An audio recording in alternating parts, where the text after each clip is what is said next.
And he says, well, what is it called? The Condé Nast building in New York City is fueled by a hydrogen fuel cell. So when the power went out, everybody that worked there had to go to work. Because they've got their own electricity, and they've got their own power, and they had their own elevators and their own air conditioning and all that sort of thing. And so everybody was nice and fat and happy in the Condé Nast building. I'd like to be nice and fat and happy in my home. Can't you do that? I'm no expert. Can you buy one for home use? Have you heard something I haven't? I tried to get an expert on, and experts are hard to find. A lot of people claim they're experts. I don't need exactly an expert to call, but maybe you're more familiar with this than I am. Wouldn't it be nice to be able to supply your own power? You know, switch over to an electric hot water heater and switch over to electric heat. I mean, if it were $5,000, but they could put you on a payment plan, the payments are probably going to work out in the future to be cheaper than your price of natural gas. And here I thought somebody mentioned that somewhere near Canton, Ohio, there's some huge store of natural gas underground. Well, what are they saving it for? Are they saving it so they can just jack us on the prices? I mean, I get the impression more and more lately that that's just the case. They're just jacking us on the prices, and that's that. The price of gas really go up? What do I got here from the wire about that? The blackout on a broken pipeline in Arizona have led to the big price jump at the gas pump.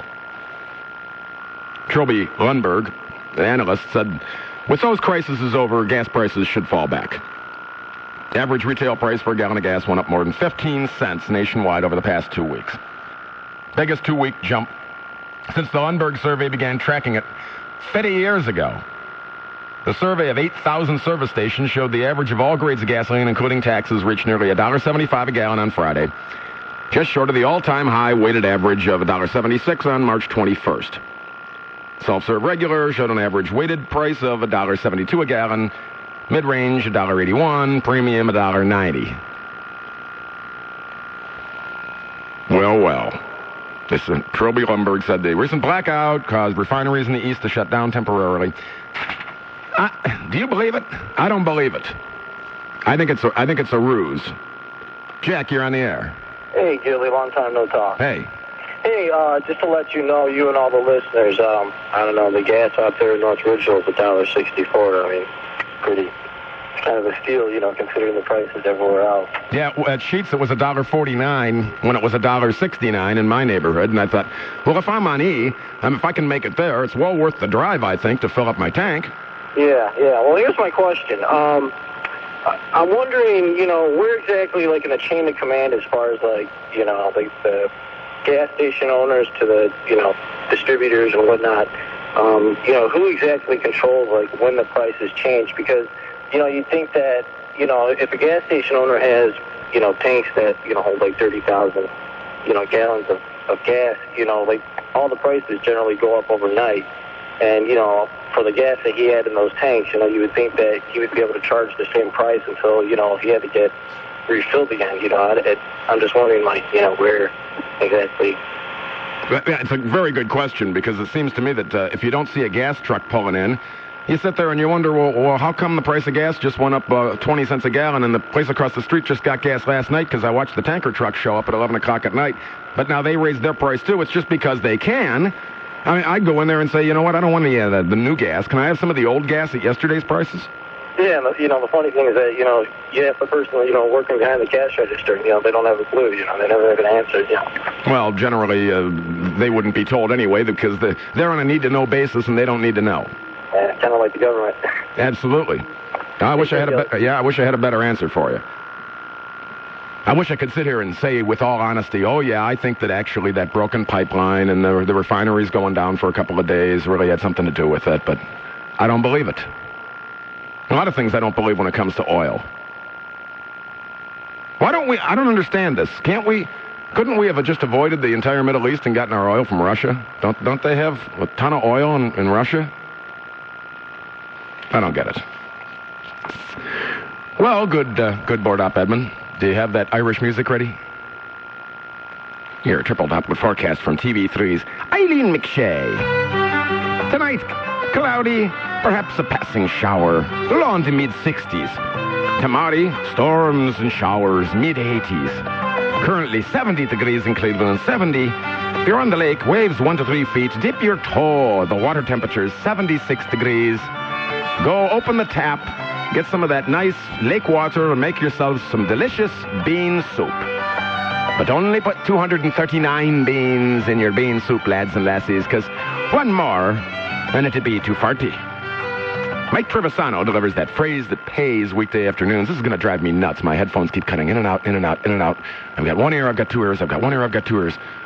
My sister, my daughter, my sister, my daughter. I feel like I'm in Chinatown. When Bill Wills asks for that phrase that pays on Wills and Coleman in the morning, you can win tickets to the Blossom Festival Band's Salute to John Williams and a VHS copy of the movie Chicago. Don't be a dum-dum, would you? Wake up informed with News Radio, WTAM-1100. And, of course, I also want to remind you about, we've still got that Cleveland Ford WTAM tailgate party truck giveaway, that beautiful F-150 valued at over $34,000. Just keep listening for your cue to call. When you hear that cue to call, because we're giving away 111 keys. And on September 12th, they're going to see which key fits, and whichever one does, you own yourself a brand new F-150. Very popular truck. Who would have thunk it years ago that a pickup truck would have been the most popular selling vehicle in the world for over 2 decades? How about that? Courtesy of Cleveland Ford and us, the big one. News Radio, WTAM-1100. Hey, Dave, talk to me. Hey, Rick, how you doing? All right. Hey, you were talking about Sheets' gas being cheap? Yeah. You know why? Because they bring all their gas from Pittsburgh and they truck it over here. Well, somebody mentioned, too, that there's Sheets is open different places, Indiana, Illinois, that sort of thing, and that every time they move into someplace... Now, I know how they can make up for some of their stuff. I went in there and looked around. I needed some hot dog buns, and I saw they sell some groceries in there. They wanted $2 for a bag of hot dog buns, and I thought, well, they're not getting anything more than my gasoline business. And then somebody said you can go in there and you can order food. Yeah, there's one in Medina down here. You can order food just at the pump. And then when you go in to pay for your gas, you can pick your food up. So you stand there at the pump and you push buttons as to you want the fried chicken and this and that, and then when you go in... Exactly. Yeah. And it gives you a number on your receipt, and then you take that in and match it up with the number bag on the counter, and that's yours? That's it. Wouldn't you think that, well, I guess you're using your credit card, so you're already... Isn't that how it works? I mean... I don't know. I guess you can just punch it in and then just pay for it when you go in. I haven't actually done it, but I've seen it. I've been over there and bought gas. I just thought it'd be interesting if somebody, they thought it was funny to just sort of, punch in a bunch of food and then leave. Yeah, I don't know if you could do that or not, but I don't know. Got somebody watching. It just seems kind of weird to me to eat at Sheets and get gas. Yeah, but they truck their gas from Pennsylvania over here, and all the gas is cheaper in PA than what we pay over here. That's why the Sheets is always cheaper in gas prices. I thought maybe they were just kind of doing a dumping thing, like Walmart sells things cheaper than anybody else and puts the mom and pops out. No, they pull it out of the Pittsburgh market instead of getting their gas around here. Well, you know what? I don't care where it comes from. I don't either. Just make it cheap. That's right. As long as it starts my car, Dave, I don't have a problem with that at all. And plus the fact, I think all the prices are going up just because Labor Day's coming up. Well, that's exactly what I feel. I don't think the prices are going up because of some damn refinery. It's just that people are going to be out in their cars, and that's that. It's a good excuse to raise the prices. That's right. Any excuse to raise prices. What are you going to do? Mike, the repo man, talk to me. Hey, how you doing, Rick? All right. Well, part of that one guy called a couple of callers ago about the prices changing at the service station. He wanted to know who was responsible or in the pecking order. They've gotten rid of almost all the independent gas station owners. The EPA regulations and everything just they take over any margin you have in a service station. But back in the day, before I got into this business, I owned a station, and we'd buy a load of fuel, say. A tanker carried 8,000 gallons, so we'd have them bring 3,000 regular, 3,000 unleaded, and a couple thousand diesel, and they'd drop it all off, and we would just figure our margin on what we paid for that entire load. Our price would stay the same until that load was done, and then when the next load, we would change our price accordingly. These company-owned stations now, they use the tanks in the ground as part of their storage network, so whether the fuel is not at the refinery, but you've seen these big tanks over off Route 83 by 82. There's a big DP, and in Brickville, where the big tanks are, the big marathon. Yeah. Okay. Well, there's fuel stored there, and if just because they change prices, that fuel has been there. A lot of that fuel's been there, for 3-4 months. So they change prices industry wide and bring it up, bring it down, according to their whim. So that's just to give that guy that called an idea of why prices change. The storage, the fuel that's in the ground is part of the big company's storage network. And that fuel has not been sold yet, so it can be changed just like everything else. So there's just the women whimsy of them saying, all right, it's time to start gouging people. It's Labor Day. Well, another point I wanted to make, I remember hearing the Secretary of Commerce talking about they can't prove that gas stations or the actual conglomerates that own the gas stations are in the price fixing business. All you got to do is go down the street. Why does everybody go to 176 at the same time? It's just coincidence, Mike. I believe in that too, but they go down to sign, hey, the guy down the street's at 176. One of the things that really croaked me, got me, sort of forced me out of the business is I was an independent marathon station operator. Well, as an independent marathon station operator, I couldn't get fuel from a marathon labeled truck. I had to get fuel from an outside source. It was marathon fuel, they told me, but it came in an unmarked truck. Well, the marathon truck would drive right past me and go down to the speedway down the street. And there'd be a nice big marathon truck there pumping fuel into the speedway. You're breaking up on me. I appreciate you checking in, Tiger. Yep, damn cell phones. In and out, in and out. Have you noticed yourself doing that? Have you noticed? There's some things that I remember, what was it, last week I was talking about Miracle Whip or mayonnaise. Now, some things I'm brand loyal. Have you ever tried the house brand of salad dressing? Whatever the grocery store is. It ain't the same, is it? Why is it they just can't seem to copy Miracle Whip? Mayonnaise, is kind of like mayonnaise. I don't know. I like Kraft, and that's that. I'm not going to spend another entire program talking about mayonnaise and Miracle Whip, although we got 3 hours out of it one time. That's all anybody wanted to talk about. People still thought it was amusing. I bumped into him during the week. Didn't management yell at you about talking about Miracle Whip or mayonnaise for 3 hours? I said, no, it was something everyone can relate to. Well, everyone can relate to this. Did you used to be brand loyal? I used to. I always wanted Shell gas in my car, and that was that. Well, now I don't care. As long as it runs the car, as long as the car performs okay, I don't care what brand it is. Have you switched brands of cigarettes? Everybody used to be brand loyal. Now we just don't care. Maybe I ought to put wood stoves back in my house like it had in the 1870s, and then just chop down some trees and heat the joint. How are we going to afford this? When was the last time you had a raise? Can you answer me that? When was the last time you had a raise? And was it enough money that you could actually say, all right, well, now I can pay my bills and still put a little money away? Jeff, you're on the air. Yeah, I got a question about Dennis Kucinich, a comment that he made about First Energy. And he said that he was going to petition that they lose their license to operate in Ohio because he said that they have their own profits in front of the goods of the consumer. Well, my question is, doesn't all the insurance companies, your Cablevision, all of them, don't they have their own profits in front of the consumer? Yeah, I would assume. I take everything Dennis says with a grain of salt because he's always there talking about what the problems are, and he doesn't seem to have nary a whisper of a solution. But he gets his mug on TV all the time by, I guess, saying the right things, saying the right sound bites and that sort of thing. And you know what? I think most people don't care what happens to First Energy. They just care that the lights stay on. Well, yeah, I understand that. But to me, when he starts saying that, I'm like, why, here I am paying for all this insurance, and all they care about is making a profit. They don't care about my rights or anything. Well, yeah, welcome to the real world, Jeff. Who does? Ted, you're on the air. Yeah, I think that Dennis has some good points on some of this stuff. I mean, he has advocated that local utilities run their own power, and it's much cheaper because you don't have to please shareholders by giving them a dividend. Well, look at Muni Light. What do? They just buy power and ship it in. Yeah, but they don't have to please any stockholders by giving them dividends. And so with private power, you're paying. Hold that thought, would you? I'm sure. All right. Yeah, hang on there, Tiger. I don't want to cut you short. Everyone should know this by now. Come on. Be the thinking man's friend. When you hear the music, that means it's time to listen to these important words and then coverage of what in the world's happening. More of your phone calls after Thus Said. I'm Rick Gilmour, the thinking man's friend. This is Cleveland's only news radio, WTAM-1100. News.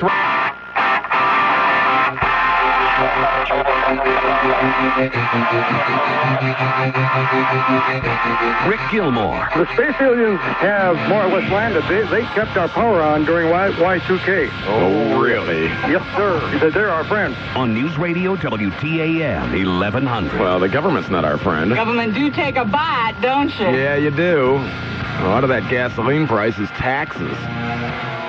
Everything going up. Oh, I do want to mention, of course, my personal condolences go out to Casey Coleman and his family on the passing of his father. I guess I was out of the loop or something. Did they have a memorial service here?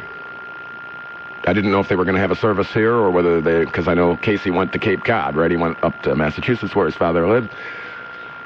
Well, it's tough. You know, Casey's a good guy, and even if Casey wasn't a good guy, which he is, it's still tough, and something like that happens, and I remember when he first heard about it, how bad his dad was, he looked at me and I'll clean it up as best I can. He said, I didn't realize it was Screw Casey month.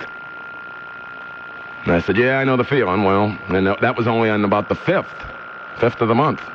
And they found when, actually around the 5th of the month, they gave his father his last rites. And then he got better and then worse and like I say, sorry to hear about that. Ted from Brecksville, I kept you through and you were talking about natural gas. Well, it's natural gas. It's all this energy stuff. Kucinich wants more local power. And it's interesting when you look at the transmission lines. All the transmission lines in the country were really designed for local power. And it doesn't really work with deregulation because it's a system that's not meant to be a national system. So the thing gets overloaded. And now they're saying, remember that deregulation was supposed to lower prices, right? And it hasn't. So now they're saying we've got to continue with deregulation by upgrading the entire national power grid from a grid oriented towards local communities to a national grid. And that's going to cost anywhere from $500 to $600 billion. And who's going to pay for that? Well, they're looking at the ratepayers. Well, I thought they said $75 billion. No, I've heard $500 and $600 billion. Well, where are we going to get? Our country is the only. Look at the euro. People should have been investing in the euro in January. Look what's happening to the dollar. Around the world, we just keep printing more money.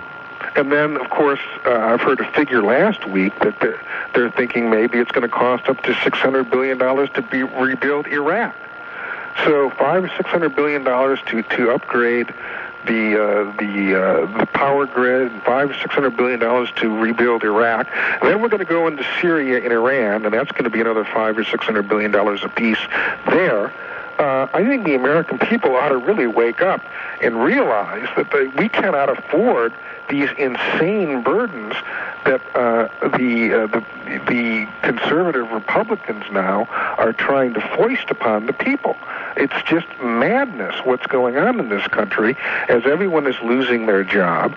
We have all of these grandiose schemes, but there's no money there. I mean, yeah. It's crazy. It is. I sit around and I think about that, and I think, geez, and I try not to worry myself about the events of the world, but everyone that I talk to is even just, the family members and that sort of thing. Everybody's worried about money. Everybody I talk to is worried about money. And, of course, you can't exactly go in and ask for a raise right now, can you, if the economy's not doing so well? I wouldn't even call it a raise. I think everyone ought to consider asking for a cost of living increase. And things are getting so tight now that they're going to cut the danger combat pay for the soldiers in Iraq. I thought they already did. Yeah, well, actually, there's moves now to reverse that, I think. But... I don't know where this country is going. It is just the natural gas situation. We switched over to natural gas for electricity about 10 years ago, and we're building all these newer homes now that are 40 and 50% larger than the homes that were built in the 70s.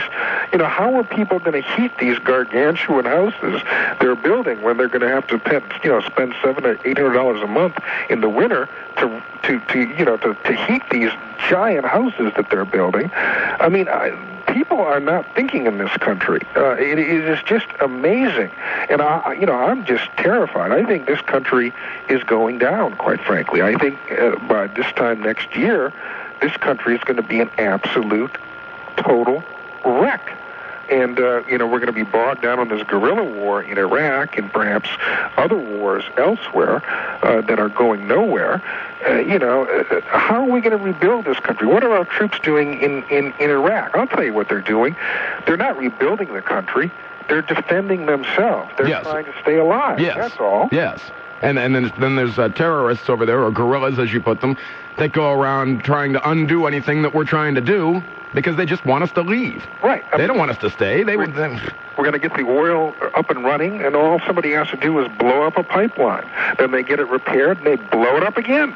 The whole situation in Iraq is going absolutely nowhere. Remember that one general, Shinseki, who said that we'd need 200,000 or 300,000, perhaps up to 500,000 troops? And the Bush people said, oh, no, that's wildly off the mark. That's wildly off the mark. Well, he was right.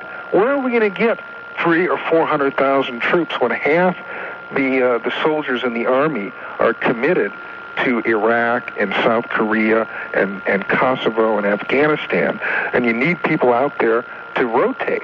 So we don't have any more troops to put in there. We don't have sufficient troops to rebuild the country. And all the troops are doing there now, we're not going to do any rebuilding. All the troops are doing there in Iran now is defending themselves. Iraq. I mean, is that what the mission is? To put a bunch of troops over there and say, okay, guys, now defend yourselves for the next 10 years and don't do any rebuilding? Now, Ted, and I appreciate you taking the time to call. I don't know whether I can sit around and worry about all the events of the world because I've got too many things, and maybe you do too, in your own world to think about. I just thought about the idea lately. I thought, geez, it seemed like a great idea when I bought my house, that it was 2,400 square feet. Well, now I realize I'm only heating 1,200 of it because I can't afford to heat the second floor. And I thought the people were a little nutty that sold the house next door for how much it went for. I thought the people that bought it, I thought, geez, it was so tiny. Maybe they're on the right track. Maybe the idea of owning a smaller home, maybe we need to take a tip from Henry David Thoreau. Simplify, simplify, simplify. Maybe we need to live in smaller living places, smaller spaces. Maybe we need to drive more fuel-efficient cars. Do you hear anything from the government about, geez, other than an occasional rumbling about, we're going to have to do something about how much mileage these cars get? But they're still selling Hummers and all these other huge vehicles. Did you ever hear once during the Gulf War, maybe you ought to turn your thermostat down and conserve? Maybe you ought to drive less.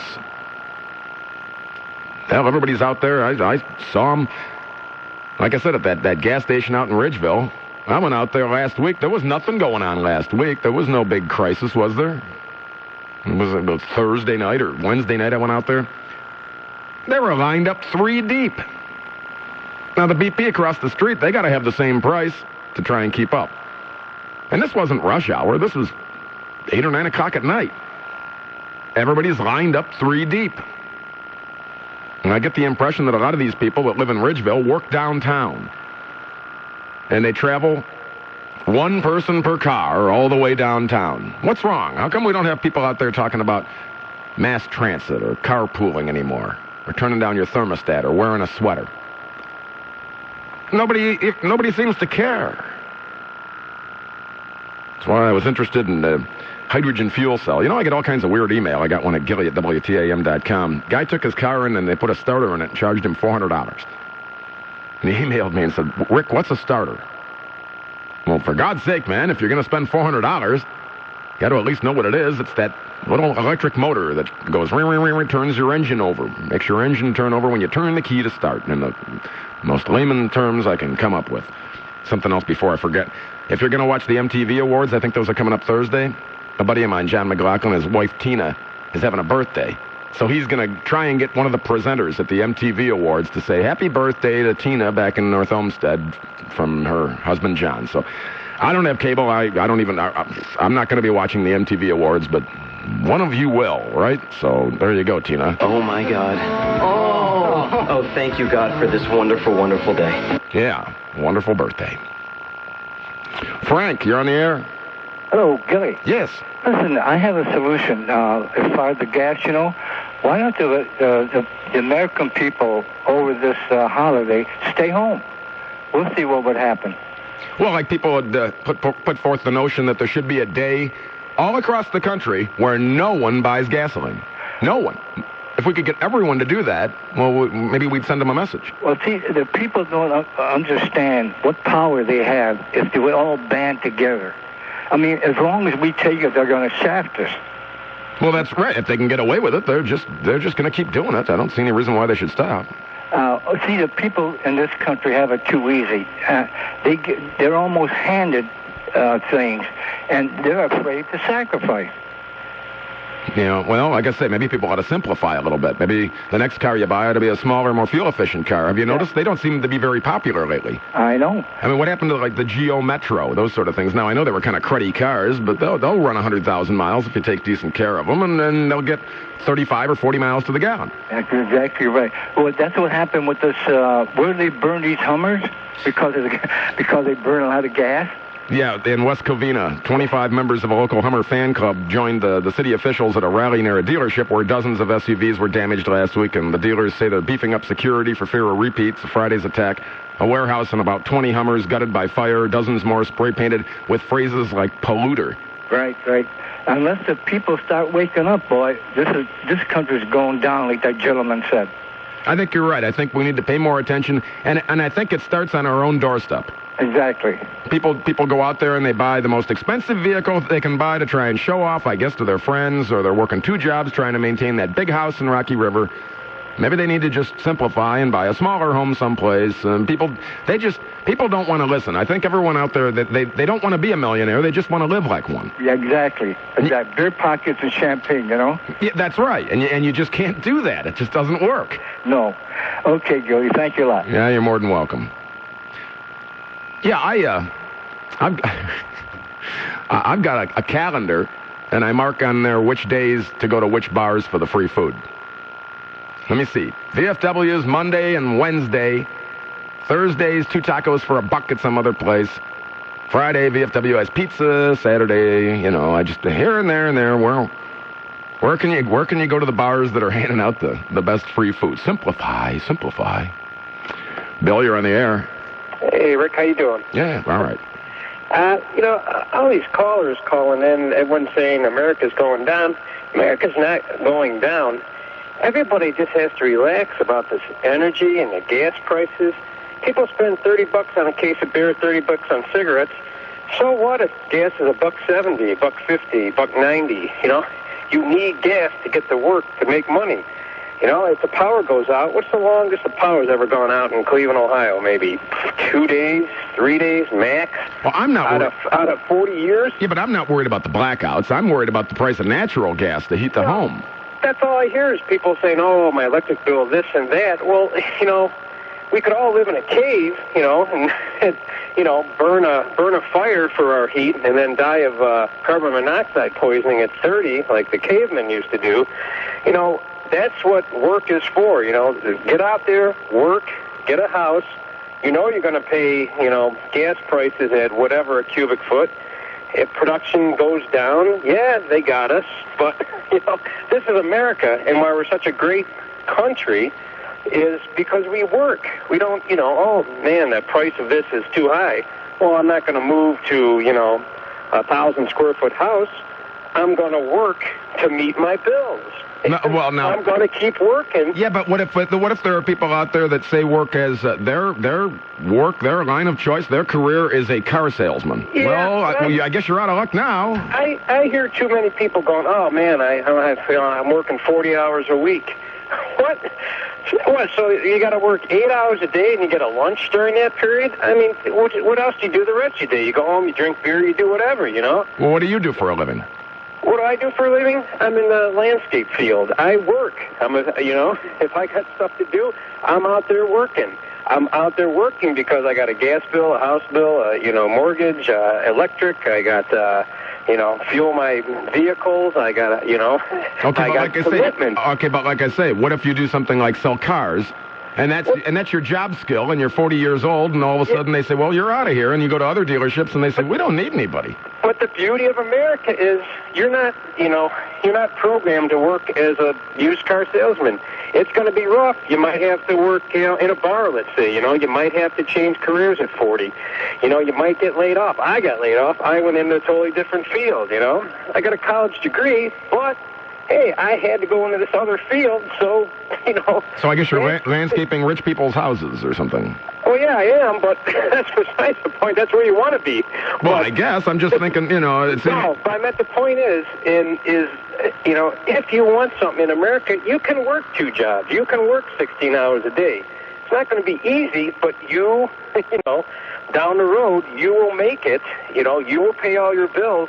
And people are so hyped up on all these prices of the natural gas and the electrical bills and stuff, that if everything was a penny, who the heck would work? It would be like the French would work, 3 days a week and drink wine the rest of the days, It just seems to me that there's a lot of people out there that are having a hard time trying to find work, and now on top of this, I don't like to be gouged, and I think that's what they're doing. I don't doubt that people have a hard time finding work, and that it's hard to make, your mortgage and stuff like that.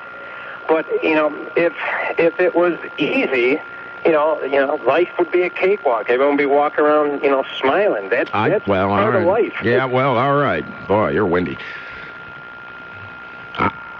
I think the idea is that people get in over their heads and they're buying too big a car and they're buying too big a house and they're trying to live the big American dream, and then the American dream is crumbling. The American dream is dying. Thank you, NAFTA and GATT and the New World Order. Thank you to the fact that China's economy goes up. And you know what? The only segment of our economy that goes up are the very rich in this country. Am I right or wrong? 578-1100. Is the middle class going away? We got a bunch of poor people out there and a bunch of very rich people out there. And when I hear these realty people saying, 60% of the people that go out and buy these $1 million houses, they pay cash. What, in Cleveland? What the hell do they do for a living? It's Miss Barney. We make our money the old-fashioned way. We earn it. Yeah, well, in the real world, I get my CDs the new-fashioned way. We burn it. Because they can't afford to go out and buy all that stuff. That's the problem. When was the last time you had a raise? Okay, so you can afford to make the mortgage payment. But now the price of everything else, you try to do your best to budget, don't you? Well, I can't afford that. Okay, if I want to buy beer, I'm buying crappy beer that's $9 a case instead of good beer for $30 a case. You don't need to buy good beer. You just rent beer anyway. You drink it and you piss it out. Right? I mean, with the price of natural gas, this is like people that smoke and say all of a sudden, boy, the cheapest cigarettes I can get are $7 a pack. That's it. $7 a pack. How many people do you know that live from paycheck to paycheck? I know plenty. Plenty of people. That's all they're doing is getting by paycheck to paycheck. Triple Doppler forecast from TV3's Eileen McShay. Tonight, a passing shower is possible. Mid-60s to Marty. Showers and storms in the forecast. Mid-80s. Currently 70 degrees in Cleveland, 70 degrees. Our cyber vote at WTAM.com. Do you think golfers are athletes? 56% of you say no. Well, I think they are. I can't do what Tiger Woods does. I can't do what these people do, right? They're good at what they do. I'd have to say that's athletic. I mean, I'm not talking about the fat slobs that, just go out drinking and carry around a keg of beer on the back of the... I'm talking about the pros. Are pro golfers athletes? Absolutely. Hand-eye coordinations, upper body strength, all that sort of thing. I mean, that's like saying, are weightlifters athletes? Well, can you lift 300 pounds? Can you bench press 420? Probably not. So that would make them more athletic than you. So I always assume that if there's something out there that involves physical skill that a lot of people cannot do well, then that makes someone an athlete, doesn't it? All right, phones are all banked out. But that music, you know what it means. More of your phone calls after these important words in coverage of what in the world's happening, don't you know? I'm Rick Gilmour, the thinking man's friend. This is Cleveland's only news radio, WTAM 1100. The following material may not be suitable for all listeners. Listener discretion is advised. That's absolutely right. You never know what I might say after 10. You're just hurting yourself with this rambunctious behavior. Yeah, I know. Hey, I'd be remiss if I didn't mention this is my 6th anniversary program. Actually, the 28th of August was the first day I started here 6 years ago, but close enough, right? 6 years. Yay, right, big voice man? The Rick Gilmour Show on News Radio WTAM 1100. Talking a little about the American dream. Caller last hour, a landscaper guy, says, suck it up. While they suck us dry, open your wallet and listen to that giant sucking sound as all your cash disappears this winter to pay your electric bill and your gas bill, and I think they're gouging us on the price of gasoline. Yeah, I know. 578-1100 in the classic 216 area code. Price of gas, if it were World War II level, would be something like $5 a gallon. Well, you know what? I thought that's why we made these arrangements to be buddy-buddy with people like Saudi Arabia anyway, so we don't have to pay $5 a gallon. I don't want to pay $5 a gallon to you. I don't want to spend $400 for a gas bill this winter. I can't afford it. I was still thinking about the cyber vote. Are golfers athletes? Well, I think they are. I don't know. It's a good question. Because I thought about, what about, are bowlers athletes? How about people that, see, bowling, is bowling a sport? I think bowling's a game. Like billiards. You can be very good at billiards and be 300 pounds. Is pinochle a sport or a game? It's a game. Is poker a sport or a game? It's a game. Is golf a sport? Yes. I consider pro golfers, 56% of you checking in on the cyber vote at WTAM.com thought, no, they're not athletes. Well, no, they're not Kelly Holcomb. But, if they did that, they'd have their driver flying out of their hand over their right shoulder all the time. That was fun to watch yesterday, wasn't it? People, oopsie, is that a fumble or not? Oopsie, boy, what? Edmund comes in and hands me, we got stuff to give away. Stuff to give away? Well, we got a lot of stuff to give away. We got 10 4-packs of tickets to the North American In-Water Sail and Power Boat Show at the Cedar Point Marina. It's up there in Sandusky. That's between September 10th and 14th. Hell, just be the 11th and 12th caller right now at 578-1111. The contest line in the classic 216 area code. And we'll give away some of these 4-packs of tickets to that to the Power and Boat Show. What else do I have? 4 packs of tickets to the Tops Friendly Market Taste of Cleveland going on at TCA, Tower City Amphitheater. Next weekend, August 29th to September 1st. Oh, boy, and I'll save these. I'll save these for later. A pair of tickets to see the Indians take on the Tigers on the 26th at Jacobs Field. Right now, I'm giving away the North American In-Water Sail and Power Boat Show at Cedar Point. September 10th to the 14th. Oh, hell, Caleb, give away 3 4-packs. Do whatever you want. We got 10 of them. Wowzers. I got prizes out the proverbial yin-yang. Carl, you're on the air. Hey, Rick, how are you doing? Great. Hey, I kind of agree with that landscaper, Rick. I think we here in Cleveland sometimes, I shouldn't even limit it to Cleveland. People in general have a tendency to want to be the victim a little too much, even in this bad economy. I think there's things we can do as opposed to saying I can't afford the price of gasoline. I think we should be saying what can we do to afford the price of gasoline? Well, I think a lot of people ought to simplify. I think a lot of people ought to be considering carpooling or something. I come down here and I see the entire parking lot is just literally filled. Couldn't we have a more extensive bus service or something so that people could go to a parking lot and park there and then everybody hops on a bus? I mean, how many people work in this building? The parking lot's filled and the parking lot holds 500 cars. Yeah. But then again, it could tell you, Rick, depending on how you look at it, is it as bad as we say it is? If indeed they're doing that. I'm pretty sure these people aren't stupid.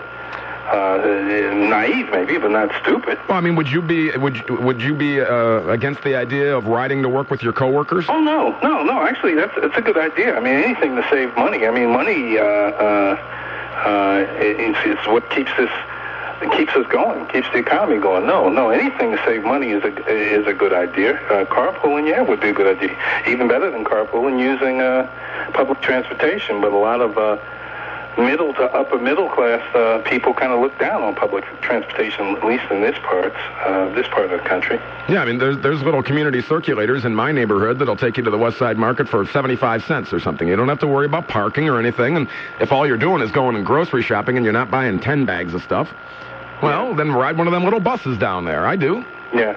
I read somewhere, Rick, where they said in the past 20 years there were more millionaires made in this past 20 years than in the past century. Now, if there's any truth to that, somebody's doing something right.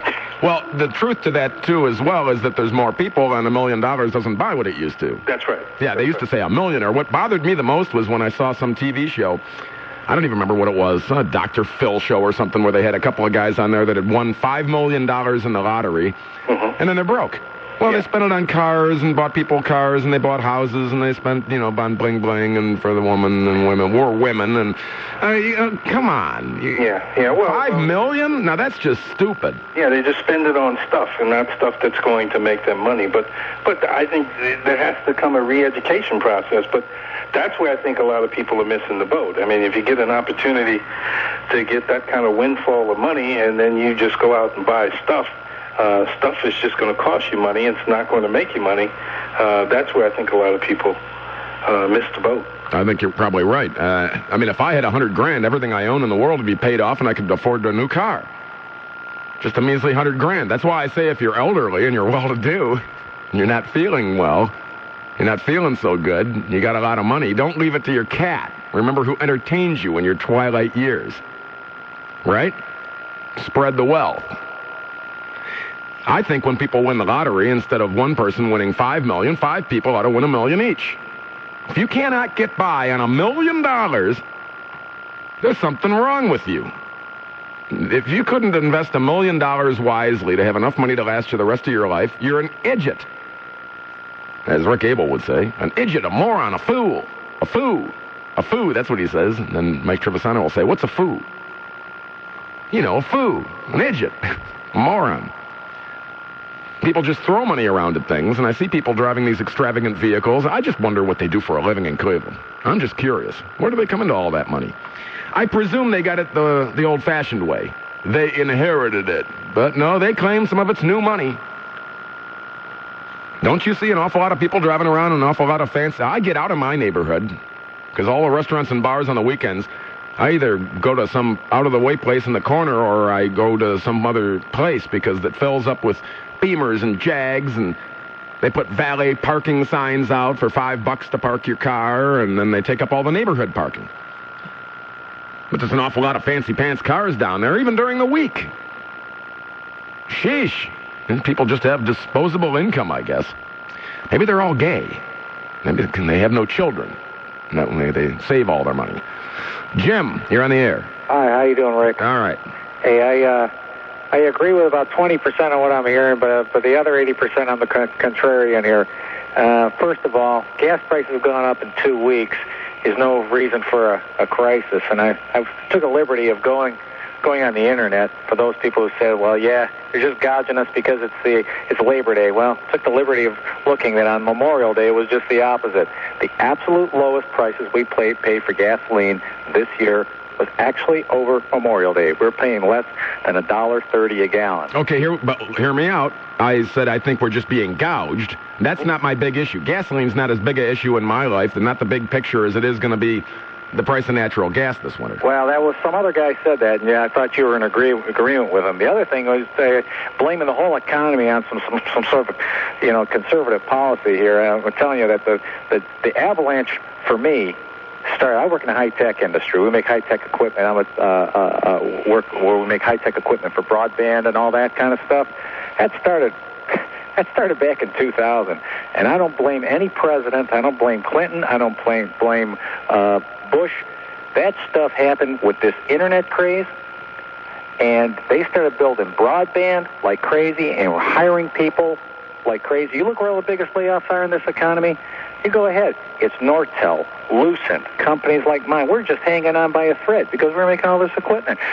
I mean, 40,000 people at Lucent. You don't see General Motors isn't laying people off. Ford isn't laying people off. They're in big trouble, though. How are they going to pay their pensioners? Wait a minute. Can I talk once in a while? Go ahead. All right. How are they going to pay their pensioners? Well, Chrysler's been rumored to be the next Enron. They're cooking the books on all 4 burners. Well, and they got the oven fired up, too. But we've gone through cycles like this over the last 50 years where companies look like they're on the edge. They start coming back. When I start seeing these companies going under, then I'm worried about. There's always this gonna be, and then it doesn't happen. I'm just giving you the contrary here. All right. I'm not saying I totally disagree because I think what happens. We got swept up. It's almost like the 1920s. We got swept up in this 1990s, and everybody started building big things here and there. And I totally agree with you on this living. This is where I really agree with you: is people living beyond their means. And maybe it's just the way. I think you and I are in the same age bracket. Maybe the way we grew up or whatever. Maybe in the same neighborhood. I grew up learning is you never know what's going to happen, so always leave a little bit extra. That's because our grandparents were in the Great Depression. I mean, that's the truth. I mean, my father told me that my grandfather used to be credit manager of Lane Bryant back when it was the Stearns Company, and in Cleveland, and it's the Fat Lady clothes. And they called him in 1932 or 33, and they said, "You're making $250 a month," and I guess that was pretty good money back then. They said, "The only way we can afford to keep you is if you make $125 a month." And he thought about it and thought, well, what's the alternative? Selling apples on a street corner? So he stayed. And eventually the economy got better, but it took World War II. That's a long time later for it to finally turn around. Yeah. And he retired, not a wealthy man, but, they gave him the gold watch and everything in the 50s. And, it came back around. He made it. The problem is that, like I said, I don't like the idea of the price of natural gas. I've been hearing about this from people like Norm Ezzy, who's been researching this for years, and he'll tell me things like, Rick, he says, what if the price of that? Well, think about this. I mean, you're talking about the economy in the big picture. I'm talking about the people that are living paycheck to paycheck. What happens if your gas bill goes from $150 last February to $450 this February? How are you going to cover that? Oh, the thing is, what happens is I guess over the medium term is that you end up going to some sort of alternative. I don't think you get one gas bill of $450, and believe you me, people are going to be buying all kinds of other alternative types of temporary heating sources. Well, then we'll hear about more house fires in the poor neighborhoods with the space heaters. But then again, that's what's going to happen because, there is a competition that does go on between gas, heating, and another type. And they price themselves out, then they end up with a surplus. Well, look at what happened with electricity, though. Now they're using natural gas to produce electricity. So now what if your electric bill and your gas bill? What if you get a $150 electric bill instead of your normal $40 bill, and you get a $450 gas bill instead of $150? You're screwed. I mean, there's a lot of people out there that are within the sound of my voice that are going to be professionally screwed. What if we had a long, cold winter and you get a bill like that month after month for 3 months?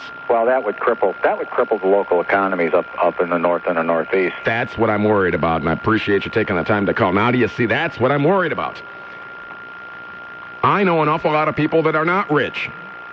I know an awful lot of people that don't have a whole lot of job skills and are just barely making it. And they want to make it, and they're trying to make it.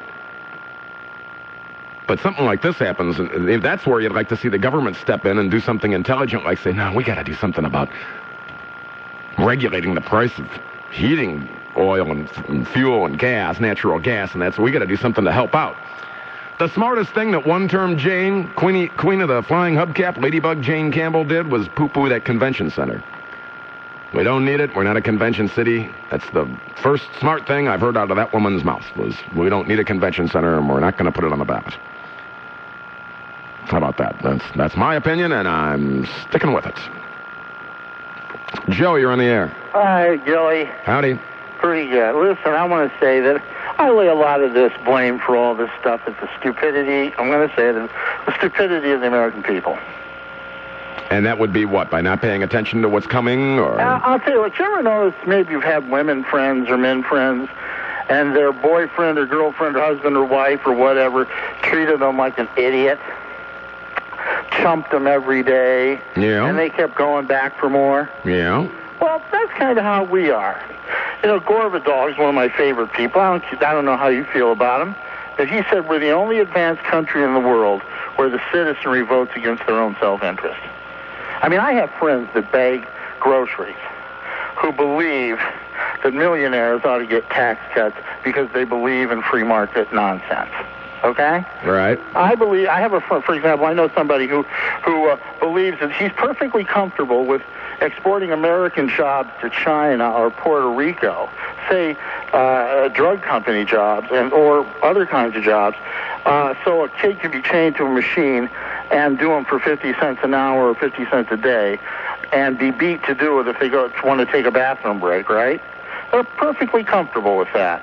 But I said, what about getting our drugs up in Canada? That's another way of globalizing the economy. Oh, you can't do that. You'll hurt drug company profits. And I said, what is going on with you? And I think this is very common. You get these people who are worried more about how much money the top 1% makes. I mean, they've done whole shows on Trevisano about being fair to millionaires and these new tax cuts when the rest of us are getting screwed. We don't even have decent health care. We don't have anything, and we're not voting for our own self-interest. Yeah, it used to be in America you could look forward to being in your 60s and retiring. Now you can look forward to working until you die. You will. You'll work till you'll die, and you'll be 82, and they'll have to take. I know I'm not very well myself. I can't see me retiring ever. And I can see that I'm probably going to drive by. I live in Bracknell. I'm going to drive by the house of some CEO who has about $200 million a year parachute, and people are okay with it. That's what's wrong. Yeah, I was reading somewhere that they talked about how much the wages of CEOs have gone up since I think it was just the year 2000. Yeah. And it's something like 70%. I'm like, what? You got to be kidding me. Everybody else is starving, I know of, and then I guess the people that, like I said, we're becoming haves and have-nots. We're becoming a country of people that serve you burgers, take your order, change your oil, and people out there driving around in brand new Benzes. What happened to the middle class? Where's it gone? Your triple Doppler forecast from TV3's Eileen McShay. Tonight, cloudy, passing shower possible mid-60s. Tomorrow, storms possible mid-80s. Currently 70 degrees in Cleveland, 70 degrees. Tomorrow morning on the big one, listen to win key number 46 in the Cleveland Ford WTAM tailgate truck party giveaway. That truck's worth a lot of dough, over $34,000. If I won it, I'd sell it. But that's just me. What does that have to do with anything? If I won any car or any truck from any contest, I think I'd probably sell it. I owned one new car in my life, and that was one too many. I was talking with a guy who he buys cars that last him a couple of years. Talking to him out at the VFW. And remember, support your VFWs. And he never spends more than $400 for a car. How about that? Drives them 2 years and then, well, I don't know. I haven't won a brand new car or truck. Maybe I would want to keep it. I don't know. I guess you have to. Well, I can't play, right? I work for the company, but you can. Tomorrow's key number 46. I'm going to line everybody up on September 12th on the Woes and Coleman Show and see which key starts that truck. And lucky you, if you got that key, how about that? You'll drive home and you'll own it. Brand new F-150. Get your Total Tribe coverage, and Bill Wills is going to be broadcasting live from the Indians charity golf outing at Quail Hollow. Plus, of course, all your news, Sky Chief Traffic, Channel 3 weather, and 2020 sports to start your day. Don't be a dum-dum, would you? Wake up informed with Wills and Coleman in the morning, 5 until 9 here on The Big One. Gary, talk to me. Yeah, here you are, Rick. Yes. When you're talking about the American dream, my idea is just that right now I feel I'm doing better than my parents. And that's all I'm trying to do for my kids. And that's all I ever wanted is, like, I never used to live from paycheck to paycheck. I lived in Garfield Heights. But over the years, it was like, man, I want my kids to do better than me, so I moved out to the Aurora area. And right now, I'm living paycheck to paycheck. And it kind of scares me, but I'm trying to do better for them. Put them in a better school system, this and that. I hear you, yeah. And the whole thing with the gas price, natural gas, like you said, that scares the jeebies out of me. Yep, that's what bothered me the most was I thought, if they're right about the people that are predicting the price of natural gas, if they're right, I may as well move to Florida.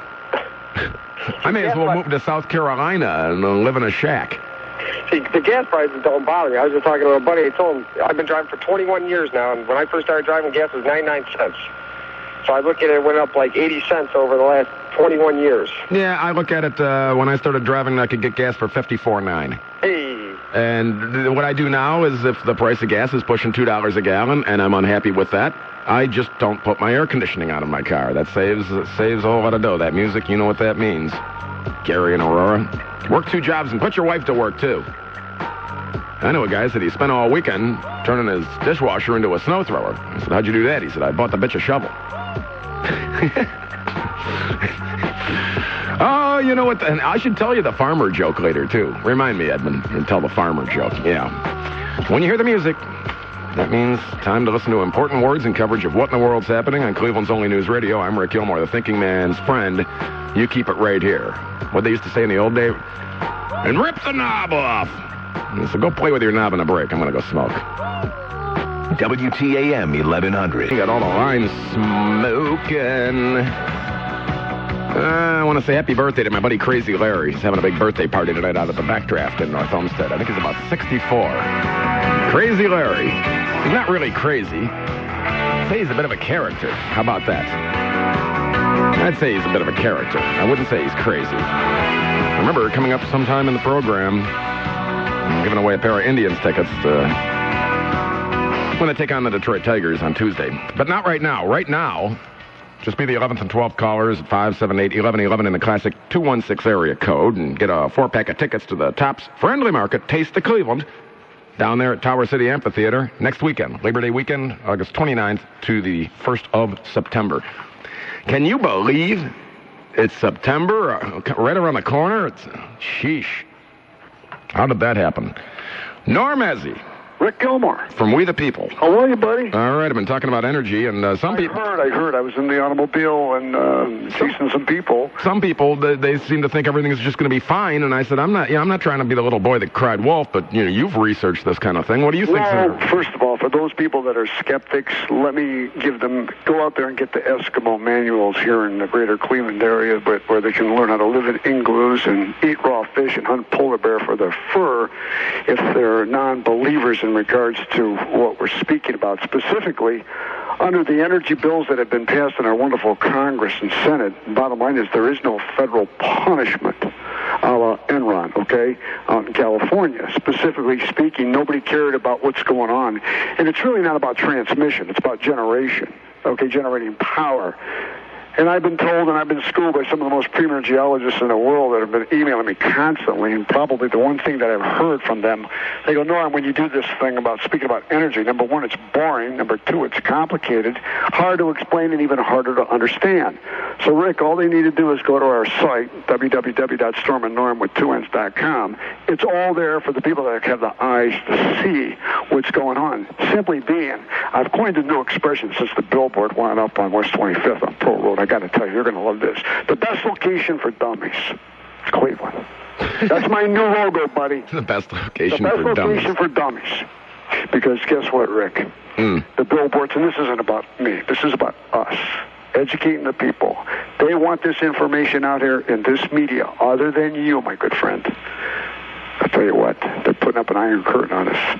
They really are, and I'm loving every minute of it. I really, really am. What's going to happen with the poor people this winter? That they just... Well, basically, they're going to stand like they stand for cheese. They're going to stand for handouts. And basically under the heat programs, they'll be subsidized by those people that your callers that I heard. The good working people of this community, of this county, are going to basically subsidize their own demise. But the less fortunate, the have-nots, the people that are on the doles, they have better rights than we do.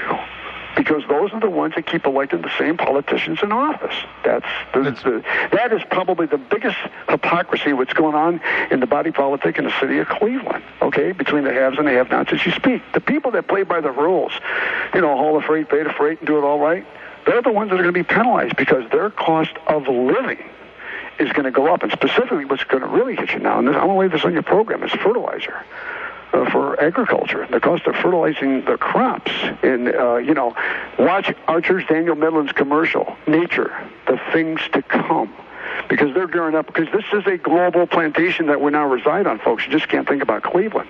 We're what we're now calling universal civilization. And this is why when I spoon-fed you that information about Iraq, watch what you see what happens in Syria and Saudi Arabia in the coming weeks. Remember when I told you when Bush goes to Crawford, Texas? Remember what I told you? Something big always happens? Yep. It wasn't the power grid, okay? I mean, they knew that we're basically, the infrastructure is really like Band-Aid effect. It's like all duct tape, okay? This global war, this is what we're fighting. You want to know something, Rick? Have you heard anybody ask anybody on the networks, are we still looking for weapons of mass destruction? Well, the last time they asked Bush about it, he wouldn't even answer it. See my point? Our attention span is so limited, and for what I call the ordinary citizens out there that don't vote, they really don't care. However, they, with their working tax dollars, are subsidizing their own demise for being ignorant of what's taking place at all levels of government. And what has happened specifically with me, and what I'm doing against Dennis Kucinich, is I can't get these people to even come after me, okay, and try to debunk me. All they can do is try to ignore us. And what's working, Rick, and thank God for your program, the pamphleteers and the people that are passing out our literature and the websites, I'm up to 570 hits an hour on my website, and it's just simply too much now.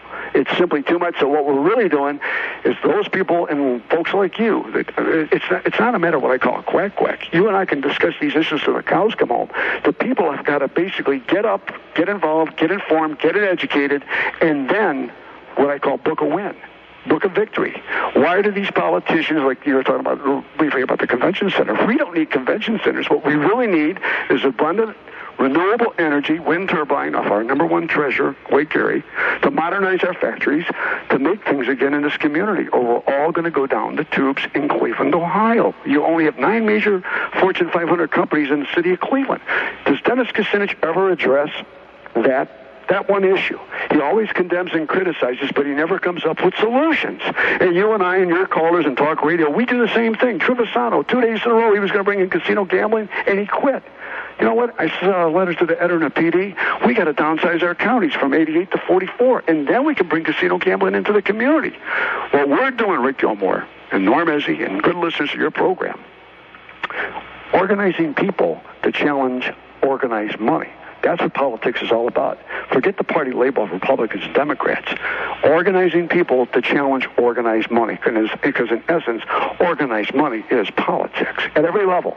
And, I tell you, Rick, these are exciting times in America. It really, really is, because there are great people out there. I'm talking premier people that are coming forth with real good solutions. It's just getting our message out to Mr. Fullwood, who's depicted in the billboard, and the cute little girl, Regina Brett. And for you listeners, I want you to go to Sizek Signs and check out our billboard. And then you call 358-1943, and you tell them to come to Shaft Road and look at my billboard in my front yard. It's a beautiful thing, Rick. Only in America. I'm like Don King now, ain't I? I don't know anybody that's campaigning for the 10th District congressional seat off their front porch. I am. And you want to know something? I'm getting bailiffs, sheriffs, housing inspectors, laid-off steel workers, doctors, lawyers, retired judges pulling in my driveway, blowing the horn and saying, where's your signs? When I don't put up the signs, it becomes what I call a PIA. And you know what I'm talking about there, because I got to lug them all out, put them out there. I got to make sure that I don't stop the ease wave, blocking traffic and all that. And it's pretty exciting, to be honest with you. And God bless the people that are back, that are backing me up now, talking the talk. And unfortunately, I don't have the time anymore to do what I call quack on talk radio for those people that have been emailing and saying, well, you got to call Rick, you got to call Rick. Rick, there are so many issues that we could be specifically talking about, like China, India, Pakistan, and Iran, and the alliance, and what's going on in Vietnam. Let me throw this one out to your listening audience. Vietnam is going to become a major thorn, along with Saudi Arabia, and there's a connection there for George Bush. And any Democrat that wants to become the president of the United States has got to be out of their mind, because we got a downsized military. Something else you're going to be hearing, by the way, I'm in connection with Wesley Clark. They are going to resurrect the draft after they go through the National Guard. Think about that with the kids that were being raised in America today. Yeah, You know what I mean? if anybody doesn't know about Wesley Clark, I hope he runs for president. It's General Wesley Clark. Go to draftwesleyclark.com. You can get some info on him. Well, he's pressing a lot of flesh now, and he's trying to get the money to bankroll him. But George Bush and the boys are very, very powerful. They got Unocoil, they got Chevron, they got the Mobil. They got Amoco. So the connection with Saudi Arabia and the Bush family is absolutely frightening. There's a fabulous book out right now, Sleeping with the Devil.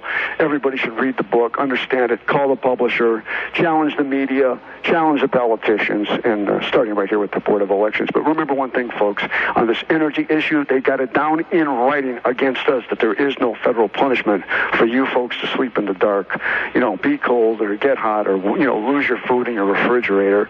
Something else you need to know, just to show you how the system's rigged. If you're on food stamps, real quick, you're on food stamps and your power went out, you got a 50% rebate back in the following week for your food stamp money for the less fortunates. How about the working people? Did they get a kickback on the food that they throw out of their refrigerators? Nope. No. Nope. It's rigged, baby, but God bless you, Rick. And hey, Rick. Yeah. You missed the car show and you missed a hell of a dinner with Billy after. All right. All right, buddy. I'll talk to you later. All right. Yep. Norm Ezzy. Busy fella. He's got some ideas, and I'm willing to listen to anybody that's got some ideas. That's why I like the idea of General Wesley Clark, who was Allied Supreme Commander in NATO for years and a Rhodes Scholar that wants to run for president. And he said, why did we have to go to Iraq? Why was it so important that we had to go in when we did? Well, you know what? Unfortunately, we're losing soldiers all the time over there. And I say unfortunately, he's right. He was right. Wesley Clark is right. Yeah, that billboard's something else. I don't know if you've heard about that yet. Russell Sysak puts up billboards. Where is that? Pearl and State, Sysak Sign Company? I'll leave it to a caller if you've seen the billboard, 578-1100 in the 216 area code, for you to describe it. And, apparently no one can tell Russ Sysak what to do or what not to do, and it's on his property, so I guess that's, freedom of speech, all that. Rick, you're on the air. Rick? Yes. Oh, I'm on the air? You are. Okay, Rick, I love your show. I'm sure I'm not the only one. Number one, transportation. Yeah, it's okay to carpool, but hey, America, try riding a bike sometime to work. I do it every day. Yeah, well, okay. I mean, it's not viable for me to ride a bike to work. Why? Why not, Rick? I'm going to ride a bicycle down 77. Okay. Well, but anyway, anyone that can ride a bike with you in position, you can ride just on 10 speed to work, hey, it's good exercise for you. Well, sure. What do you do in the wintertime? I ride the bike, dress warm, and ride the bike if the streets is clear. Wow. Okay. Well, I mean, what if there's a foot of snow? What do you do? Then I catch the bus. Okay. Oh, well, that's a good idea there. Yeah, because if you can catch the bus, why not? And then, you have a very good sense of humor, Rick. But then you get to the point. You have me over here laughing. Oh, I appreciate that. Yes, you do. But you get to the point. Now, you remember this time you was talking to this lady named Mary, where you talking about Mary stepping over the cat poo-poo, and then she started crying. Oh, that was Jenny. Jenny. Yes. Have you heard anything else from her? Oh, man, my heart just went out for her. I have no idea. I have never heard it. Have never gotten another call from Jenny. That was from about a year ago, and it was in the middle of the afternoon, and then I replayed it a couple of weeks ago, and people are calling Triv, her post-rush here on the big one at 3, saying, hey, we got to do something for Jenny. We got to send her flowers or bake her a cake. Jenny, you're on the air. You know what, Rick? Because, I mean, you had just such humor, but when you saw she was really hurting, that was touching. Well, I'll tell you. Here's what happened. When I was taking that call, I cleared the newsroom. Everyone was in here looking at me through the control room window. And then when she starts crying, now they're not amused anymore. Now they think they're on a sinking ship, and they all go back to the computers and left me alone with the board op. Yeah, because she was talking about they had misused her grandchildren or children or something, right? Well, you know what was funny? I mean, to tell you the truth, I couldn't understand half of what she said. I did. Okay. Well, she needs to put her teeth in. That's all I can say. I couldn't understand her. It was difficult for me. Jake, talk to me. Hey, Rick. What about pants? Don't you hate pants? Plants? Pants. Oh, pants. Hold on. Well, you want to do the weather with me before we talk about pants? Let's do it, baby. Here it is from Triple Doppler Forecast from TV3's Eileen McShay. Tonight, cloudy with a possible shower passing right through the area there. Mid-60s for a low. Tomorrow, in the afternoon, we have some more rain. Possible there, more rain in mid-80s. Currently 70 degrees in Cleveland, 70 degrees. Anyway, you were talking about pants. Yeah, don't you hate pants? Well, you always got to wear pants. Well, Everybody's yelling at you. You go outside without your pants on. Hey, put on some pants. Well, I just say, leave me alone. Does this tie into something? No, you just said when somebody has a good idea or an issue, you listen to them. Oh, I see. Well, pants are a good idea. Okay. I think, some people, if they want to go out and show off their shortcomings, that's their business. But for the most part, I think people should wear pants. I suppose I'm the second generation American here, 34-year-old, and I think I have a good idea what's going on. I try to pay attention, and I think Norm does a little bit better job than you at, tempering the distress, the anger that we're going through, because sometimes you get led down that socialist path just a little bit. Just a little. Well, how about if I told you this? I'm not wearing any pants. Film at 11. Now you're talking. Yeah, all right. It's, what these people want to do. They want to buy this. They want to buy that. They want to spend all their money. Look at the personal debt we have in America. Now you can see why every freaking moron going down the street has a new car. It used to be you could see old cars. Now when you see something that's from the 80s, you're like, holy Jesus, look at that Fairmont. Right. Well, that's right. That's right. But if they're doing that and not hurting us, I think that's fine. Go and hurt yourself and, declare bankruptcy, then you ain't got nothing. That's fine. That's what you want to do. Now, the companies also, if they're doing stuff and, lowering their costs and everything like that, we give them the money. And Norm was just talking about it's a battle against the people, against the money. And we give those people who have the money, we go out and make it at our, 9-to-5 job, blah, blah, blah, and we give it to the companies that have the money. We have to watch who we're giving it to.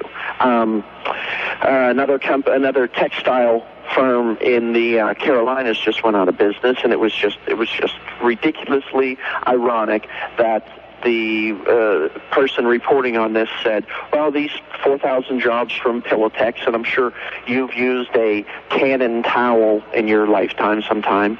Well, you can only get them in boxes of Breeze. Well, you ain't getting them at all anymore. Oh, okay. Well, those were good towels. Absolutely. But those were top-of-the-line terry cloth. Can't compete with China. Oh, I say you go to Walmart and buy that junk. Right. And now the news reporter said, well, there's not many jobs in this Kannapolis, North Carolina area. You maybe get a job at a restaurant or a gas station or something. But you could go a little ways down the road, and the Tyson chicken plant is hiring. And it's a vicious circle. But you're right when you said it's on our own doorstep. We do it to ourselves. The companies do it to us. The politicians do it to us also. But it's a compilation of all those things. You got some bad companies, you got some bad politicians, and you got the people who just don't pay attention. They just, hey, we got to go down to the Walmart and get a big orange drink, and and here we are. Yep. And I know. Like I said. So be careful where you spend your money, is what you're saying. Absolutely. You're giving it to those people. We talked about the fuel thing before. And the guy's right. Sheetz is based in Altoona, Pennsylvania, so that's why it's cheaper. But the World Trade Organization, the NAFTA and GATT, the only one that's talking about it right now that's running is Dennis Kucinich. He's going to save our jobs by repealing NAFTA and GATT. That's going to be a good thing. But then he's going to spend it on all his socialist entitlement programs. So we're going to be in the same boat anyway with a person like him. A big problem that me and a couple of friends were talking about the other night is the flood of employees that we've had in the job market over the last 20, 30 years. And it's the women. It's the mothers. that work now. Yeah, they work. They're working women, and they drive their Escalade, and that's who has them. And they're not taking care of their kids. That's the ones you see on the road, and they got the cell phone in hand, and they're driving the Escalade. They got to drop the kid off at daycare, then they got to go get their masseuse, and then they got to go to the mortgage company that they work for. And it's just this, the supply and demand thing actually works basically with everything. Well, you took away the demand because you flooded the market with this supply of employees. So how am I going to say, well, I'm not going to work for that? Well, it used to be the company couldn't get somebody to replace me, so they paid me what I wanted, or something reasonable. Now, a woman will do it. They just instantly appeared in the last couple decades. It's just another part of it's our fault. Our kids don't know nothing because we send them to public school, and then we get mad when a teacher says something about them because we feel I guess bad that we sent them off to daycare, never spent any time with them, and so we go and yell at the teacher. Now the teacher's in trouble. Now you can't get anything done in the schools. That's just a vicious cycle also. Yep, Jake. Yep. And going and going. Yep, you're right. All right, well, I gotta go. Hey, keep your chin up, Rick. All right, I will. Tyson Chicken.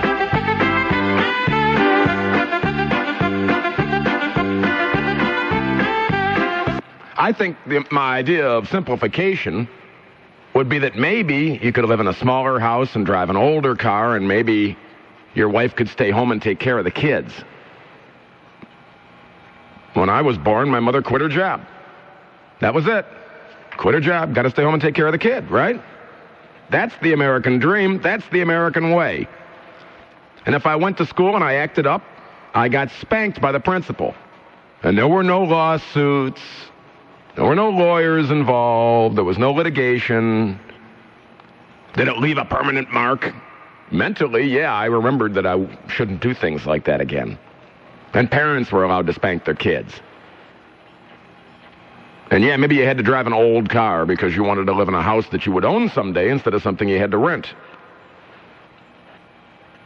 Be the 11th and 12th callers right now at 578-1111 in the classic 216 area code, giving away some 4-packs of tickets to the North American In-Water Sail and Power Boat Show at the Cedar Point Marina in Sandusky. That's September 10th to the 14th. You don't have to jump through any hoops. You don't have to answer any trivia questions. All you have to do is be the 11th and 12th callers on our contest line, 578-1111. And why not? Sounds like a good time. Enjoy Cleveland while the weather is warm, because wait till it gets cold. Everybody's going to be sitting around hugging their radiator. It'll be cheaper to sit in the car and run the heater than it will be to heat your house. For the program after these important words, I'm Rick Gilmour, the thinking man's friend, and this is Cleveland's only news radio, WTAM-1100. The following material may not be suitable for all listeners. Listener discretion is advised. Yeah, put that in your pipe and smoke it. 578-1100 in the classic 216 area code, toll free, 888-723-WTAM. I let everybody talk for 5 minutes so far, haven't I? Let's move. Let's move it. Get on the stick this hour. Let's make some people laugh before they have to go to bed. Get up and go to work again, right, big voice man? You're going to work right now. The Rick Gilmour Show on News Radio WTAM 1100. Yep, sometime this hour, got a pair of tickets. See the Indians take on Detroit Tuesday, 26th at the Jake. And how many got left? Hold up fingers in there, Caleb. How many we got left to the Tops Friendly Great American, or what is the Tops Friendly Market Taste at Cleveland? 2 of them, 2 4-packs of tickets left. All right. Well, we've been complaining about the economy most of the evening. Yeah, I'm celebrating the 6-year anniversary program here. I was trying to find Liquid L's somewhere in the computer. It was some guy that called up and was going to play it for you. It went back to 97 or 98 thereabouts. 97, I believe. Went back to the first year I was on the air here. But somebody has gone around and moved things around in the computer as when, had that happen. And so it's hidden somewhere, and we don't know where it is, and I don't know, maybe you don't want to hear it anyway. I would really prefer a cup of cocoa. Oh, well, if that's the way you feel, I won't play it for you then. How about that? Donna, you're on the big one. Rick? Yes. Happy anniversary. Thank you. Have a question, ask America. You have a question for America. Yes. Go right ahead, please. Environmentalists tell us we can't use cheap coal to make electricity. The environmentalists tell us we can't drill in pristine Alaska. Dennis Kucinich says we can't use nuclear energy because, by God, we're going to glow in the dark. And now the latest, Teddy Kennedy says, don't put those windmills off the coast of Hyannisport. So my question is to America, you're surprised we're in this crunch? Well, why would Teddy Kennedy feel that? I mean, what's wrong with... Not in my backyard. Oh, I gotcha. Yes, Yeah. yes. So that's my question. Like, America, you're surprised we're in an energy crunch? And what can the average American do about it? Vote for someone else. Yeah, well, like in Cleveland. It's always Betty Babushka and her pickled egg pulling the lever for that same nice boy from the neighborhood. Yeah. It's always the same thing over and over. We get these same people in there, and you know, you wonder, yeah, like you said, you start to wonder, well, gee, why are we in this mess? But yet it keeps getting messier and messier, and yet we just keep putting the same kids on the playground. Yeah. And one of these days we'll get mad and won't take it anymore. Well, I think that we have to do something personally as well. I think we need to downsize our own lives. No, I think Rick, I own a 92 Chevy Cavalier with 54,000 miles on it. Use basically on the weekends, change to oil, public transportation during the week. Well, I'd say you're doing your part. Thank you. You live in a big house? No. Live in an apartment? I own a condo. There you go, just big enough for you and the space you need. Just about. Except for those damn condo fees. It's okay. All right. Okay, bye-bye. Bye-bye. Yeah, I'd consider owning a condo, but I thought about it and then stopped. I thought, well, you know, have you noticed this? Is it me? Seems to me that you could buy a condo about 15 years ago for $55,000, and now you can buy one for $58,000. Doesn't it seem like condos just do not take off? Correct me if I'm wrong, but they don't seem like they take off in value like real estate, like real real estate does. I think that was another scam, like timeshares. There's a good idea. I own this condo, but if I want to tear down a wall, I can't. I own this condo, and maybe I don't swim in the pool or use the party room. Maybe I want to shovel my own driveway, but they'll do it for me, and that seems like a poor investment. Maybe that's just me. DJ, you're on the air. Hey, Rick. Howdy. Happy anniversary. Thanks. Yeah, I rode the RTA bus for the past 2 years because I don't want to pay for high-risk insurance. Right. And I got to say, we have a fantastic bunch of RTA drivers.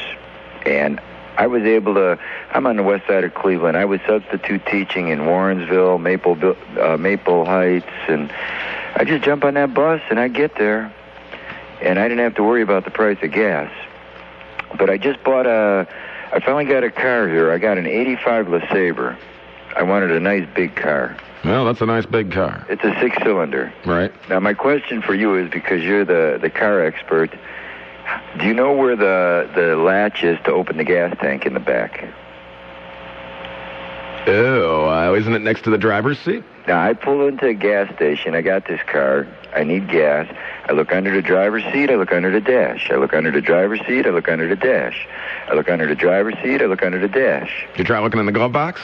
You got it. I know it. The king comes through again. I was going to say, in the event of an emergency and you just couldn't find it, you can open the trunk, and isn't there a little cable that wheedles its way through the carpeting where you can pull that lever just to open it in case, say, the battery were dead or something? I don't know, but why would they put that in a glove box? Well, that's traditionally where they put power trunk buttons, and maybe they're just thinking that the kind of people that were buying 85 LeSabres were normally blue-haired virgins, and so that's where they look to find their stuff. And plus, it's more luxurious to have the button hidden than it would be to have one of those little levers like you'd have in an Escort or something next to the seat. I was wondering if back then people were putting sugar in the gas tank, and so they were making it harder for somebody to get to the gas tank. I don't know. Well, I think that, like, again, the people that drive LeSabres were older people, and so they wanted to make sure that none of them whippersnappers were siphoning gas out in the middle of the night.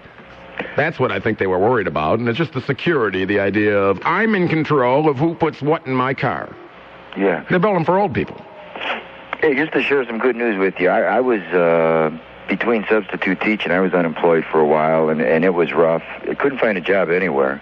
I actually bagged groceries for a few weeks at a grocery store. You put the non-food items in one bag and the food items in another bag. So they have to tell you that? Well, yeah, they explained it to me. And then I got in trouble because I put the cat food in with the regular food. Oh, was it canned? It was in a box. Well, big deal, though. These people are the item, right? But these people are the same people that have the cat lick its butthole and then it licks their face. But I put the food with the food, right? Well, yeah, I mean, if I were starving to death, my dog's got a big bag of Econo Mets. I'm sure it wouldn't kill me. I didn't mix the Ajax with the food. It was cat food. And you got in trouble for that? I got in big trouble for that, yeah. Really? Did you tell him ran over your cat, squashed him flat? What do you think about that? I quit. Well, I told him, I had to walk out of there. You know what? It was worse than working for a bricklayer when I was a laborer. The cashiers, if I had 10 seconds of standing around doing nothing, they were telling me to Windex something. Yeah, I worked for a bearings company once where the boss would walk through, and he'd say, well, if you've got time to, what was that? If you've got time to sleep, you got time to sweep or something like that? Yeah, there you go. Yeah, and so he'd say, you're just standing around doing nothing. I'd say, but our work is done. We're waiting for another order to come in, and until the next order, we're reading the paper or taking a little stand around. Well, not like we're sitting down. Well, you've got time to sweep up and clean and do this and that. Okay. So the big boss only came through once every week or so, maybe a couple times a week. And the next time he came through, there I am, here comes the boss, and I'm sweeping and everything, and he walks by and says, you don't have to do busy work just on my account. And I'm thinking, all right, well, which is it then? Do I sit down or do I push the broom? You know what it was? Do you find it funny or do you find it sad? What do you want me to say? Do you want me to say it's sad so you can say, no, it's funny, or do you want me to say it's funny so you can say, no, it's sad? Yeah, it doesn't matter. You couldn't win no matter what. Right. And they're out of business now, so it probably reflects on their managerial skills. Yeah. Hey, so then I take a job as a security guard. I go down to the security company, because, they're always hiring security, right? Sure. And so my job was to check lines of people getting on the buses at the Greyhound. Okay. And I had to wave the metal wand, and I had a nice uniform with a little badge, and I had a big nightstick. And well, let's leave your personal life out of this. And I had handcuffs. Wow. You might want to borrow those for something. You never know. But anyway, so I'm checking these people, and we check the carry-ons, what's ever being carried on the bus, not what's going under the bus. And the first couple times I did it, I couldn't find nothing. I'm looking for knives, guns, alcohol, drugs. Weapons of mass destruction. Weapons of mass destruction. And so my boss calls me in the office and says, hey, you got to start finding something, or we're going to lose the contract. So I started making stuff up. Found a knife, found two cans of beer, bottle of wine, nail file, pepper spray, because you're not allowed to take that out either. So I guess my writing ability came into play here. Yeah, and so you just make things up. Use your imagination, and you got to keep your job. Yeah, I mean, if you do an honest job, you're going to get fired. But if you have some creative writing skills, you can progress. I knew a guy that worked, and he was kind of he's passed away now, but he was kind of a drunk and a drug addict type guy. And he worked in a repair shop, and he did something wrong, and a car more or less fell off of a lift and landed inside the garage door opening and screwed up the car and screwed up the opening and all this and that. And, he had to repay for all the damage that he did to the car and the building. And I said, well, gee, don't you kind of feel stupid for what you did? He said, no, man, job security. Yeah? He says, how are they going to get rid of me if I owe them $6,000? And I thought, well, all right, that's a pretzel logic there, but all right, TJ, I'm glad you're doing better now. Yeah, and I just landed a full-time teaching job. I'm teaching elementary school phys ed, loving every minute of it, and I got a car, I got a job, and I'm going to be doing a big amateur comedy contest. Where's this at? And I'm talking to a guy from heaven on the East Bank of the Flats tomorrow. And I was going to ask you if you were interested in being one of my judges. Sure. It's not finalized yet, but tomorrow he's very interested. And there's not a lot of places for amateur comics to go. And so I want to do a big special deal, an amateur comedy night with prize money and anything goes, and have a rip-roaring time. And last thing I judged was a karaoke contest. Now, I got to tell you. That's rough. Oh, my God. 21 contestants, and then they wheedle it down to the semifinals and then the final winners. And it got to the point where even if they were good, I could not pay attention. I was there for 4 or 5 hours listening to these people screech. And I thought, geez, after a while, my brains were running out of my ears. But comedy night, yeah, that sounds interesting. You still own a computer? Yeah, I still got it. I got a computer. And shoot me an email at gilly@WTAM.com. In fact, I looked up your website today. I was going to send you an email, but I see this guy. I'm talking to this guy Tuesday at 3, and we're supposed to finalize. We're going to pick a date and everything. All right. And I got a guy coming in who's going to videotape the comics and. Sounds like fun. Yeah, it should be a riot. All right, let me know. All right, sounds great. All right, talk to you later. Thank you. Yep, TJ, the Cleveland cabbie. Remember that? He had some books out. He wrote about, oh boy, they were interesting books too. Talked about all types of different people that you'd pick up when you'd have them in your cab. Seems to me I had him on a long time ago too. It's Old Home Week here on the 6th anniversary of the Rick Gilmour program. Your triple doublet forecast from TV3's Eileen McShay. Today, cloudy overnight with a passing shower possible. Mid-60s for a low. Tomorrow, some afternoon showers are in the outlook there, don't you know, lads and lassies. Mid-80s. Currently 68 degrees in Cleveland. 68 degrees. If you're on the lake, what are you doing out there? It's dark. Find your way, look for that beacon on a fog-shrouded night, and get off the lake, but dip your toe if you wish. It's 76 degrees, the lake water temperature, with waves 1 to 3 feet. I want you to keep listening. Tomorrow morning on the big one, you can listen to win key number 46 in the Cleveland Ford WTAM tailgate party truck giveaway. Key number 46, I'm not going to do the math. That leaves what, 65 more to go or something like that? Because we're giving away 111 keys. Win that beautiful Ford F-150 valued at over $34,000. Listen tomorrow, Bill Wills broadcasting live from Quail Hollow at the Indians Charity Golf Outing, and all the news, Sky Chief traffic, Channel 3 weather, and 2020 sports to start off your day. Don't be a big dum-dum. Wake up informed with Wills and Coleman in the morning, weekdays 5 until 9 here on the big one. Drudge Report coming up after midnight. Let's give away the rest of these. What do we got left? We got the Tops Friendly Market Taste of Cleveland. 2 4-packs. Good. Be the 11th and 12th caller right now at 578-1111 in the classic 216 area code. That's our contest line. Win 4 packs of tickets. Go down there to Tower City Amphitheater and find out what people are serving up all over the various restaurants down there and whatnot. Serving up at the Tops Friendly Market Taste of Cleveland for August 29th through September 1st. Yes, good. Oh, we have a boat show to give away. To give that away to, I don't have the paperwork right in front of me, but we got one for the power boat show up there at Cedar Point and Sandusky, and give that, 11th, 12th, 13th caller. Give them their choice. How about that? I'm saving for later the pair of tickets to see the Indians take on the Tigers on Tuesday. Why not? Just make you stick around for a little while. Don't you be going nowhere now. Thad, you're on the air. Rick? Yes. How are you tonight? Just fantabulous. Happy anniversary. Thanks. Hey, I was just calling to chime in on the topic tonight about energy and kind of our society.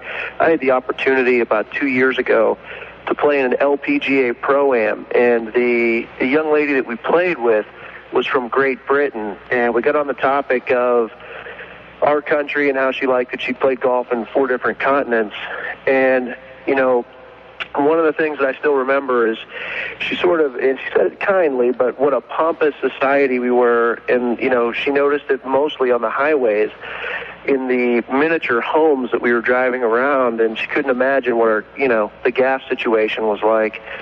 But then, you know, I've got friends who are driving around in the, you know, Ford Expeditions, Escalades, Navigators, and I don't have a whole lot of sympathy for them right now with gas prices what they are. And then I look at some of these homes that are 5,000 square feet, and it's mind-boggling, you know, how much this country thinks bigger is better. You're absolutely right. People just keep buying larger homes. My home is so big that I don't use most of it. The attic's too hot in the summer. It's too cold in the winter. I've got people that I know that got divorced and brought their stuff over just so they could store it. And I thought, well, why did I buy such a big house? Well, I mean, the price was right, and I guess it's kind of nice to have the luxury of too much space, not too little space. It's only a couple, 2,400 square feet, depending on who you talk to. Some people say it's 2,000 square feet, whatever. But, you know, the idea is if I'm not using that space for anything but storage, I'd be better off in a 1,200 square foot house with a big garage. Yeah. I'm not, like I said, I'm not heating it in the winter on the upstairs. I'm not cooling it in the summer. There's no insulation. Single pane windows, built in 1870. So maybe the economy here and the fact that it was reasonably priced was only in the fact that I think I can make money on it when I sell it, not the idea of living in it and running this Leviathan, which is what it is. You get this big-ass old house with no insulation, and it's just money left and right. You know what I mean? Just out the window. I agree. And I'm guilty of it myself, I admit. You know, I don't have a big SUV, but I do have a minivan that's not real fuel efficient. But well, again, my car is not fuel efficient, but I only paid $200 for it, so you can buy a lot of gas. Well, I just thought it would be interesting to share, you know, a foreign person's view, and I remembered it, you know, and she said she was just amazed at how we live over here, and I'm sure she probably did okay for herself being a professional golfer, and she was doing pretty well with endorsements, as I recall, so... well, it was remember an eye-opener. Remember the original Mini Minor, you know, the original Mini over in England, Alec Isoganis came up with that little front-wheel drive engine and then the box behind it to hold the people and the luggage.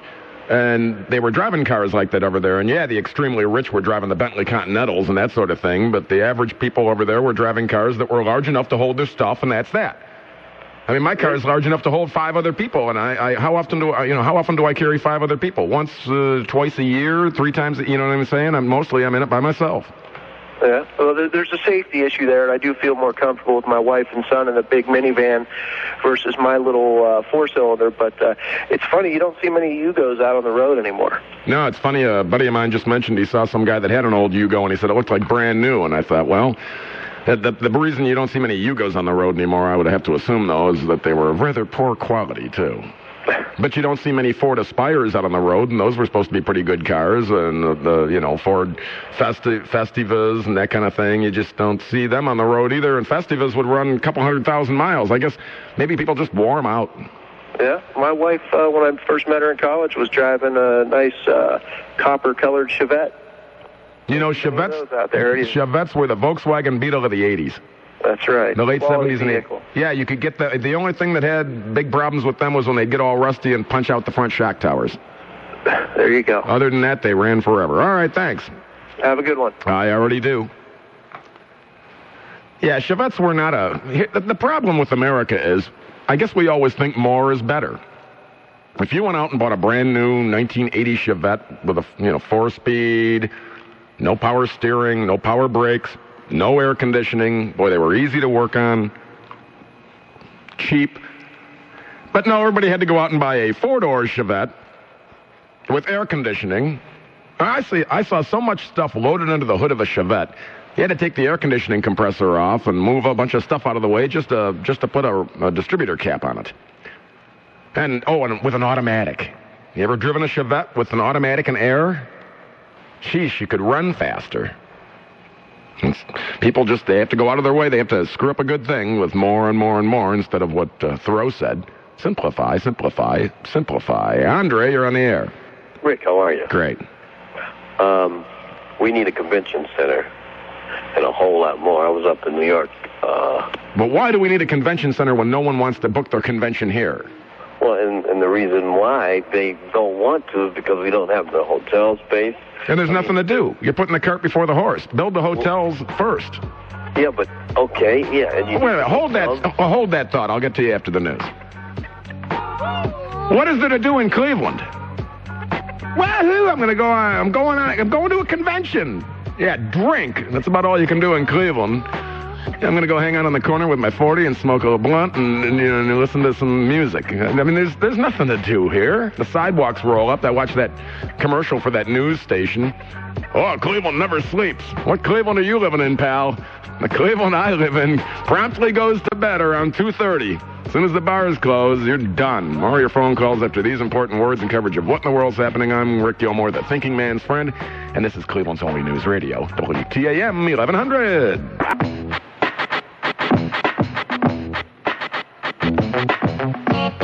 Rick Gilmour. The old saying was run, Jesse, run. Yeah. The new one is pull out, Jesse, pull out. On News Radio WTAM 1100. Yeah. 6-year anniversary program. Gee, when I first started here, I didn't know whether I'd last 6 weeks, let alone 6 years. Well, we must have been doing something right around here, huh? This was it. People say, well, what are your career goals in radio? And I said, well, 6 years ago, this was my career goal. That's it. This is the only radio station I ever wanted to work on. No, didn't feel like chasing money around the country. Didn't feel like moving away. I've had people ask me, gee, Rick, where would you move, or in the city, where would you move if you suddenly had a lot of money? I said, I wouldn't move at all. I'm quite happy with Tremont. Now, I may live someplace else in a rented house while I'd have my house torn down and have a new one built. That's something I'd consider. It's the only advantage to these newer homes, and of course, I don't know where the economy is there either. Depending on how much money you'd have to spend, you're trying to save money on your heating costs. I think it's like buying a $200 car. You can afford to buy a lot of gasoline to feed it if you only paid $200 for it. What's this? Wildwood Crest, New Jersey. People were standing in line outside a bakery, and an SUV backed into the crowd. Woman died, 5 people hurt. Police say it appears a Pennsylvania woman was trying to parallel park when her Ford Explorer suddenly accelerated, went up over the curb, and hit people on the sidewalk. You know, women don't know how to parallel park anyway. Do you know any women that know how to parallel park? You watch them back in spots, and they got to take 3 or 4 maneuvers. I can put my boat in a spot to leave literally 6 inches in front and back. Come on, you ladies. Get on the stick. Learn how to drive. What's this? Millie, you've got a potato story? Yes, I have. Well, tell me about your potato. Okay. You know that all potatoes have eyes. Well, girl potato and boy potato had eyes for each other, and finally they got married and had a little sweet potato whom they called Yam. Of course, they wanted the best for Yam. When it was time, they told her about the facts of life. They warned her about going out and getting half-baked so she wouldn't get accidentally mashed and get a bad name for herself like a hot potato and not end up with a bunch of potato tots. Potato out of her. But on the other hand, she wouldn't stay home and become a couch potato either. She would get plenty of exercise and eat well so as not to be skinny like her shoestring cousins. When she went off to Europe, Mr. and Mrs. Potato told Yam to watch out for the hard-boiled guys from Ireland and the greasy guys from France called the French fries. And when she went out west, to watch out for the Indians so she wouldn't get scalped. Yam said she would stay on the straight and narrow and wouldn't associate with those high-class Yukon Golds or the ones from the other side of the tracks who advertise their trade on all the trucks that say Frito-Lay. Mr. and Mrs. Potato sent Yam to Idaho University, that's Potato University, so that when she graduated, she'd really be in the chips. But in spite of all they did for her, one day Yam came home and announced she was going to marry Tom Brokaw. Tom Brokaw, Mr. and Mrs. Potato said, were very upset. They told Yam, you can't possibly marry Tom Brokaw. Why? Because he's just a commentator. Oh, boy. I'm sorry, I'm awake. Well, yeah, one of those homespun tales. Like the one about the farmer that got pulled over by the state trooper for speeding, and the trooper starts writing him a ticket, and he's swatting bugs away from in front of his face, and the farmer says, you having problems with them circle flies, aren't you? He says, well, I don't know what they are. I never heard them called circle flies. And the farmer says, yeah, I call them circle flies down on the farm because they spend most of their time circling around the back end of a horse. And the trooper looks down and looks back up, and he says, are you calling me a horse's ass? And the farmer says, oh, no, sir. I got far too much respect for police and the law to do something like that. It's kind of hard to fool them flies. Scott, you're on the air. Yeah, hi, Rick. I just wanted to say happy anniversary to start off. Oh, thank you. I've been listening since '97, and I've been in Las Vegas the last couple of weeks. Believe me, compared to talk radio out west, you are a refreshing godsend. Somebody suggested I go to Vegas and do talk radio there, and I said, you know, if we want to get on the stick here in Cleveland, you know, there's something all over this country that we do not have in Cleveland, and that's FM talk. Mm-hmm. The only problem is that I don't want to work for anybody but Clear Channel because everybody else has shoddy equipment and little tiny booths the size of a bathroom. Well, a lot of those people out there, I mean, they're just nothing more than right-wing, redneck, retarded robots. Well, okay. To be blunt. Yeah, well, no, I was going to say, share how you really feel. I mean, you know, people think of Vegas as glamorous, but they don't live there. Yeah, and when Yucca Mountain goes in 1995, in 2005, when Yucca Mountain goes in, a lot of people are planning on leaving. Well, yeah, I don't plan on moving out of Cleveland until I'm old and gray and retired, and then North Carolina, here I come. And I happened to be on Wednesday up at Pearl and State, so I saw that little abomination you were talking about. The billboard. Yeah, Russell Sisek is really a mentally ill piece of garbage. Well, Nate actually is a pretty smart feller. He just seems to have these weird ideas of PD reporters with their hands down somebody's pants. Well, he just seems to me like a sick pervert. You know, that's, again, personal opinion, but I found that incredibly distasteful. Well, let's put it this way. Russell Sisek's been putting up incredibly distasteful billboards for years. We wouldn't want him to change now, would we? What would we do? We wouldn't know what to think. And I got a book for you, too. Just came out on Friday, but for those who have an open mind out there, the book's called Lies and the Lying Liars Who Tell Them by Al Franken. Oh, isn't he the guy that wrote Rush Limbaugh's A Big Fat Pig? Big Fat Idiot. Oh, Big Fat Idiot. Mm-hmm. Yeah, that was, I'm thinking of the wrong person. I think it was Salman Rushdie that after he wrote, what was that called, that one they got in trouble for? Oh, where it supposedly made fun of... the Satanic Verses? Yeah, the Satanic Verses. Yeah, and then he got in all kinds of trouble with, they put a hit out on him and everything. Fatwas and all that type of fun stuff. Yeah, and then just when you thought everything was okay, he came out with his new book, Buddha's a Big Fat Pig.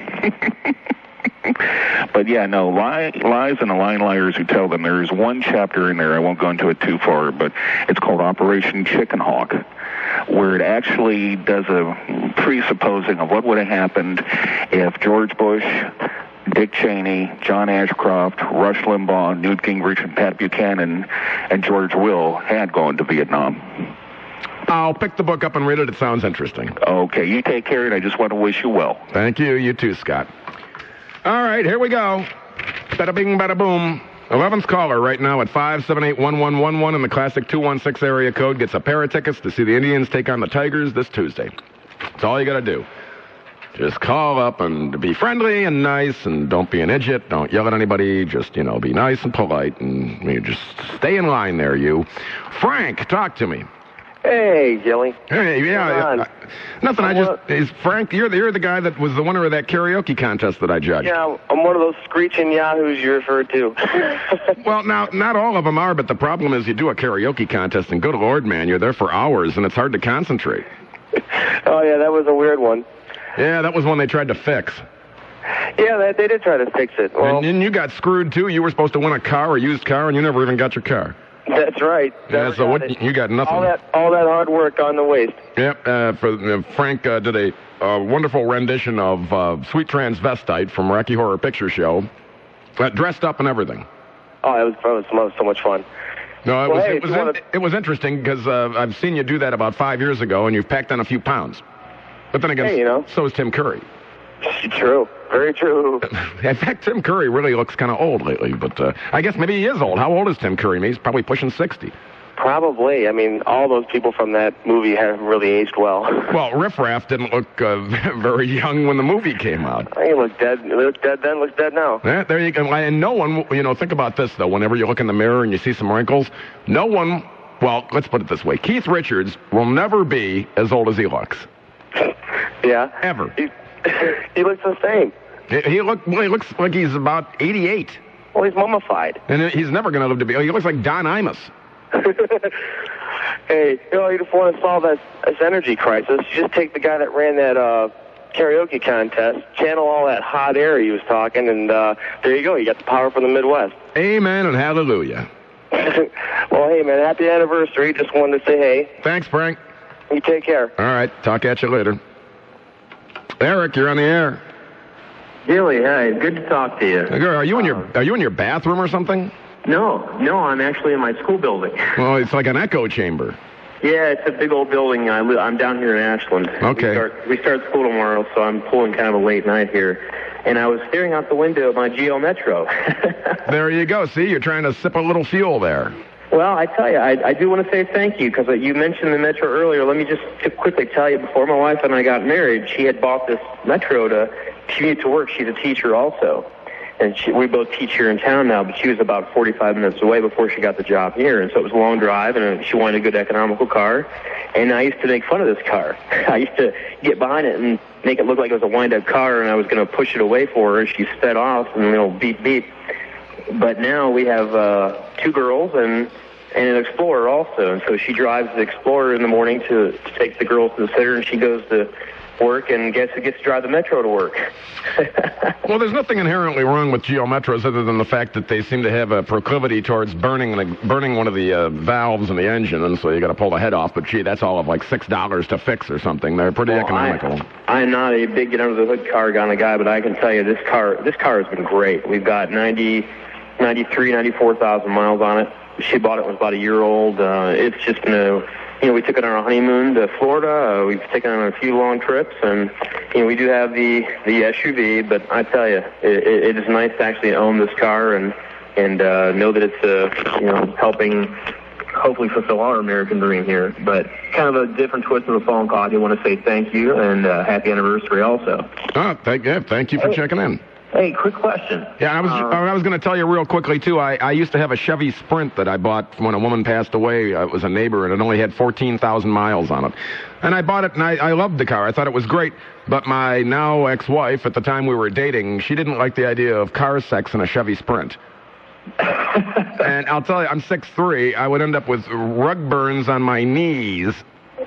And I could literally put my hand on the back seat while I was in the front seat. That's all the detail you're going to get out of me. But suffice it to say, it's not conducive to late-night romance. We've not tried the Metro. Try it sometime. You won't like it. I will. Hey, quick question. Yeah. Did that guy who called you a few weeks ago ever send you the tape of your first show? Not that I know of. I keep checking my mailbox, and you know what? He's a fibber, apparently, because I didn't get it, and I know I get everything that anyone ever mails to Rick Gilmour, 6200 Oak Tree Boulevard, Suite 400, Independence, Ohio, 44131. I would have bet money he would have sent that. I know. Me too. Happy anniversary. I'm a Cleveland kid myself. I grew up on 76 and Guthrie off Madison, but I left college and never looked back. And my mom still lives up there, and I get up every now and then. But you're over there by Pear Avenue. What's that? You were over there by Pear Avenue. Yeah, I guess. Yeah, that's kind of a real small side street, right? Where that little cemetery is. Well, I don't know about a cemetery, but this is right off of Madison. Yeah, off of Madison down there. You keep going down a little farther. There was a guy that used to have a 1970 Galaxy that he put on a four-wheel drive chassis, and he lived down there somewhere. And there was Pear Avenue takes off of Madison somewhere down there where I can tell you this. Where does Madison end? 65th? This is 70. This is actually 76th. Right, close to 73rd. Where does Madison end? Madison it's the big parallel street that there's. Well, no, I know where Madison is. I said, where does it end heading east? Oh, where does it end heading east? Yes. Boy, I guess it goes all the way down to 25th, I suppose. I don't know. It seemed to me that there was somewhere in there where it jogs over. Anyway, it's neither here nor there, but I got to move. Well, thank you, Rick. Well, you're more than welcome. Somewhere down there is Pear Avenue, and there's some little ancient old cemetery down there. I remember seeing it. Triple Doppler forecast from TV3's Eileen McShay. Tonight, cloudy, passing shower possible, mid-60s. Tomorrow, showers and some rain in the afternoon. They're mid-80s. Currently 68 degrees in Cleveland, 68. Dredge report coming up after the top of the hour.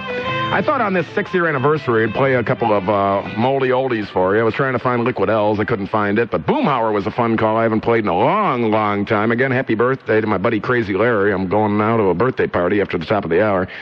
I don't know how that'll be going. Imagine him. He's about 64. He's probably been partying all day long. I'll probably get there, and they'll say, Larry left hours ago.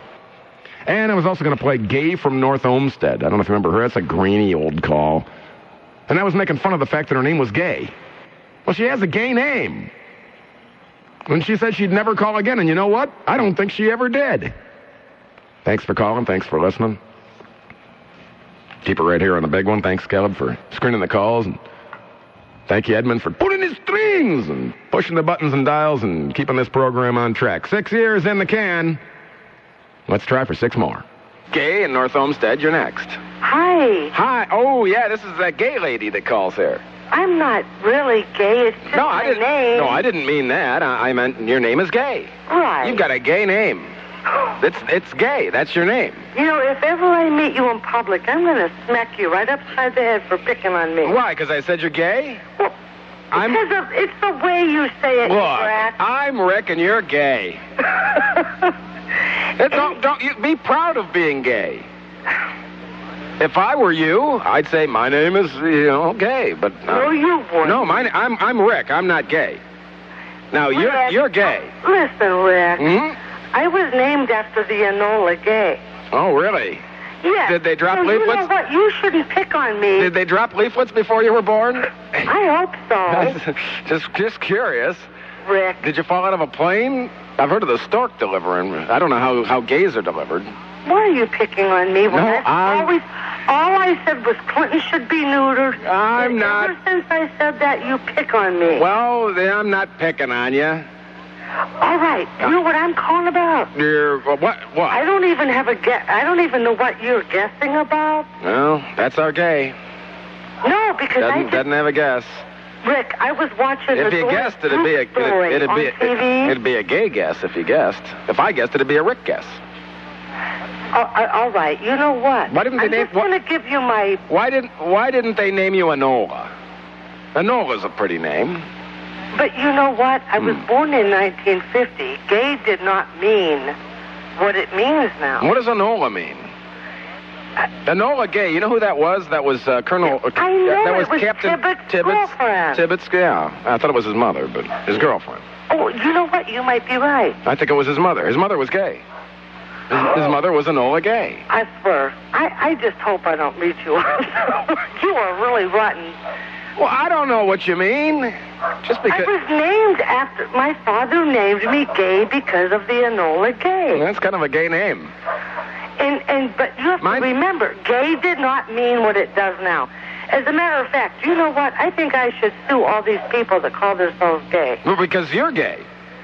How many gays can there be in this world? If everyone was gay, we wouldn't be able to tell each other apart. What if my good screener Dan was named Gay?